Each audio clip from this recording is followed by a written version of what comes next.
किसान भाइयों नमस्कार। मैं हूं दशरथ धाकड़। आप देख रहे हैं डी फार्मिंग यूट्यूब चैनल।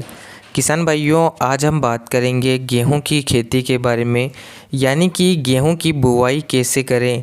बहुत से क्षेत्रों में किसान गेहूं की बुआई सूखे खेत में करते हैं, वहीं कुछ किसान पलेवा करने के बाद गेहूं की बुआई करते हैं। आज हम बात करेंगे कि आपको इन दोनों तरीक़ों में से कौन सी विधि से गेहूं की बुआई करनी चाहिए और किस विधि से बुआई करने से फ़ायदा मिलता है। यानी कि गेहूं की बुआई से संबंधित आपको मैं काफ़ी महत्वपूर्ण जानकारी देने वाला हूं। गेहूं की पैदावार बुआई पर बहुत ज़्यादा डिपेंड करती है। अगर सही तरीके से बुआई करें तो शुरुआत से पौधा हरा भरा रहता है, अच्छे से ग्रोथ बढ़वार करता है और अंत में उत्पादन में भी वृद्धि होती है। इस वीडियो को कम्प्लीटली पूरा ज़रूर देखें। चैनल पर नए हो चैनल को सब्सक्राइब कर दें ताकि आगे भी आपको इसी प्रकार की जानकारी मिलती रहे। किसान भाइयों मुख्य रूप से गेहूं की बुआई अधिकतर क्षेत्रों में किसान सूखे खेत में या पलेवा करने के बाद दोनों ही विधियों से बुआई करते हैं। सबसे पहले हम बात करते हैं पलेवा करने के बाद गेहूं की बुआई के बारे में।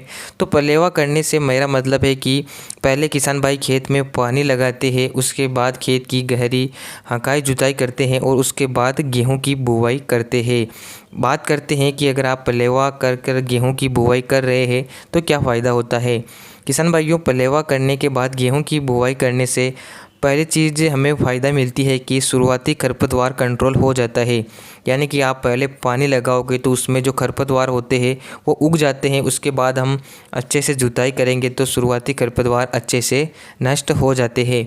इसके अलावा थोड़ी बीज दर आपको ज़्यादा रखनी होती है, क्योंकि आप जब हकाई जुताई करोगे उसके बाद बुआई करोगे तो खेत में थोड़ी नमी कम रह जाएगी, जिससे आपको बीज दर थोड़ी ज़्यादा डालनी पड़ेगी ताकि आपके खेत में संतुलित बीज दर रह सके। इसके अलावा बात करते हैं सूखे खेत में बोवनी की। तो इसमें क्या होता है कि पहले गेहूं की बुआई की जाती है क्यारियों में, उसके बाद गेहूं में क्यारियों में पानी लगाया जाता है।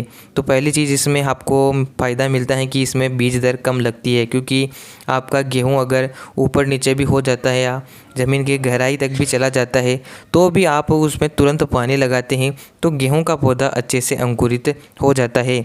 इसके अलावा अगर आप सूखे खेत में बुआई करते हैं तो इसमें क्या होता है कि थोड़े खरपतवार ज़्यादा उगते हैं, क्योंकि अगर आप डायरेक्टली बुआई के बाद पानी लगाते हैं तो इससे खरपतवार का प्रकोप थोड़ा ज़्यादा देखा जाता है। दोनों ही विधियां अपने अपने स्थान पर बेस्ट हैं। ऐसा नहीं है कि आप अगर सूखे में बोवनी कर रहे हैं या पलेवा करने के बाद बोवनी कर रहे हैं तो आपका उत्पादन कम ज़्यादा होगा। आप दोनों ही तरीके से किसी भी तरीके से बुआई कर सकते हैं, गेहूं का उत्पादन लगभग बराबर ही आपको प्राप्त होगा। अब बात करते हैं कि आप कौन सी विधि से बुआई करें।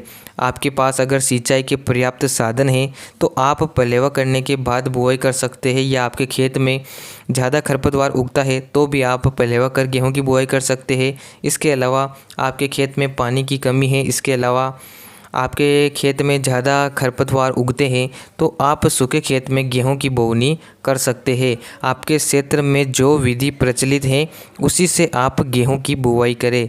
तो किसान भाइयों उम्मीद करता हूं जानकारी पसंद आई होगी। वीडियो को लाइक अपने किसान भाइयों के पास शेयर करें। धन्यवाद। जय किसान।